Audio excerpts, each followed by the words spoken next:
Finally दोस्तों खेसारी लाल यादव का film done cinema घरों में रिलीज हो चुका है। बहुत ही अच्छा खासा कलेक्शन भी कर रहा है। जब से रिलीज हुआ है डन लोगों को काफ़ी ज़्यादा पसंद आ रहा है। लोग सिनेमा घरों से बाहर निकल रहे हैं तो फिल्म का काफ़ी ज़्यादा तारीफ कर रहे हैं। भोजपुरी में पहली बार ऐसा कोई फिल्म बना है जो लोग काफ़ी ज़्यादा तारीफ कर रहे हैं और पुष्पा से कंपेयर कर रहे हैं।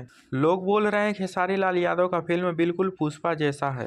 दोस्तों मैं आप लोग बता दूं, खेसारी लाल यादव पूरी जी जान लगाकर फिल्म में मेहनत करते हैं और ऐसे फिल्म बनाते हैं कि लोगों को काफ़ी ज़्यादा पसंद आए। दोस्तों फिल्म तो काफ़ी बेहतरीन बना है। लोग काफ़ी ज़्यादा पसंद भी कर रहे हैं, सिनेमा घरों में जा रहे हैं और यह फिल्म काफ़ी अच्छा खासा कलेक्शन भी कर रहा है।